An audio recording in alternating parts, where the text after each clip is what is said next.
Assalamualaikum warahmatullahi wabarakatuh. Halo semuanya, di video ini kami akan membahas mengenai pengaruh pemaparan materi aksara Jepang menggunakan proyektor oleh dosen sastra Jepang.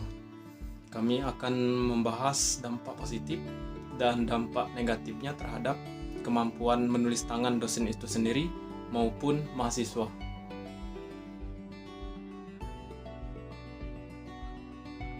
Untuk dampak positifnya, yang pertama tentu saja lebih efisien.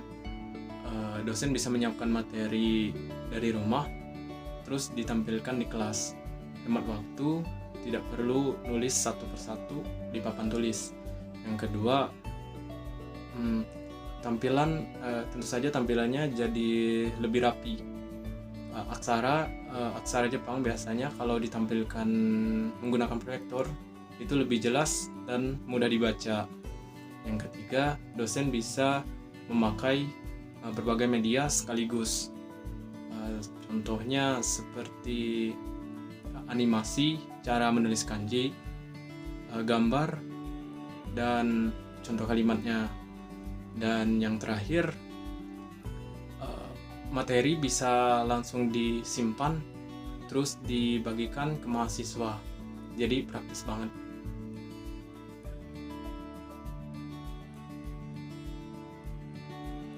Nah, walaupun praktis, penggunaan proyektor juga mempunyai beberapa dampak negatif loh, yaitu baik untuk mahasiswa maupun dosen.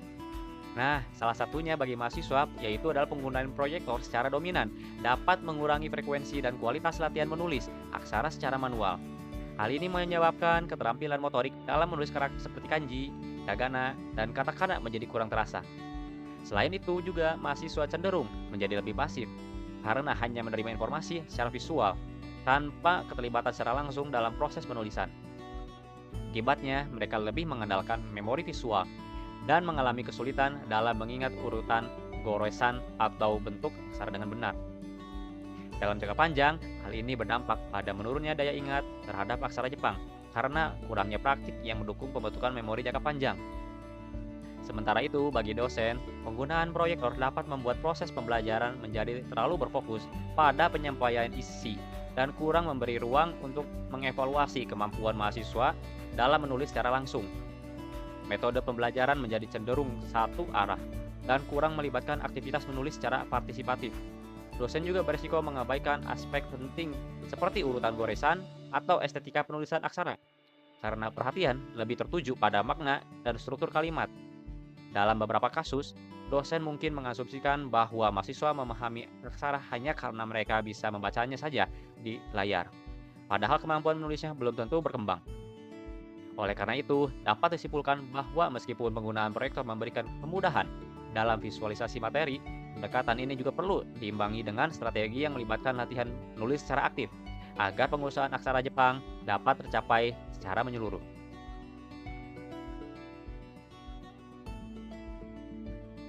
Jadi, kesimpulannya, proyektor memang sangat membantu dosen dalam mengajar mahasiswa. Tapi, kalau terlalu sering dipakai tanpa metode lainnya, ada dampak negatifnya juga. Dosen bisa jadi kurang terampil menulis aksara Jepang atau kanji Jepang, dan mahasiswa pun kurang dapat contoh langsung dari dosennya. Maka dari itu, penting untuk menggunakan proyektor dan papan tulis secara bergantian, tergantung kebutuhan materi dari dosennya tersebut.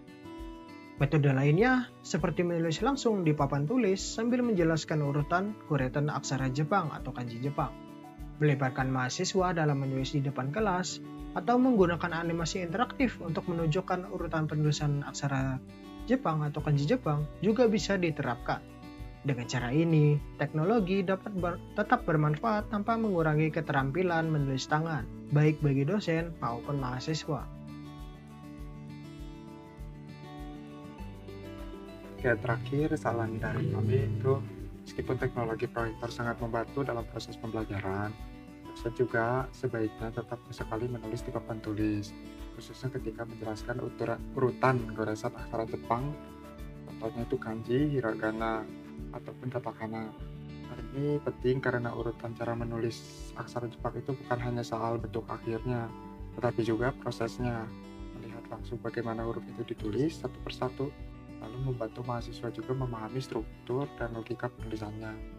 Selain itu, dosen juga sebaiknya melatih kemampuan menulis tangan mereka secara rutin.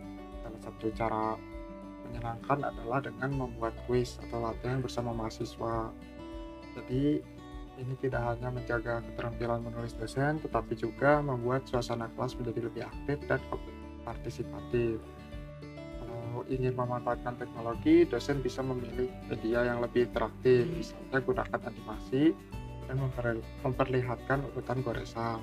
Jadi tidak hanya gambar yang diam di slide, tetapi dengan begitu mahasiswa juga tetap mendapatkan gambaran yang jelas tentang bagaimana aksara itu dibentuk.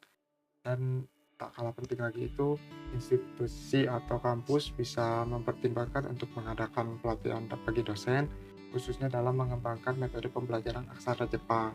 Pelatihan ini bisa membantu dosen menyadari bahwa menulis bukan hanya soal teori yang diajarkan lewat slide, tetapi juga keterampilan fisik yang harus dilatih agar tidak hilang.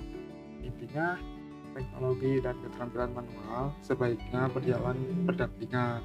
Dengan keseimbangan tersebut, proses pembelajaran aksara Jepang jauh lebih efektif dan menyeluruh. Dan dalam penulisan huruf Jepang juga menjadi lebih hafal. Baik, itulah tadi pembahasan dari kami. Terima kasih. Assalamualaikum warahmatullahi wabarakatuh.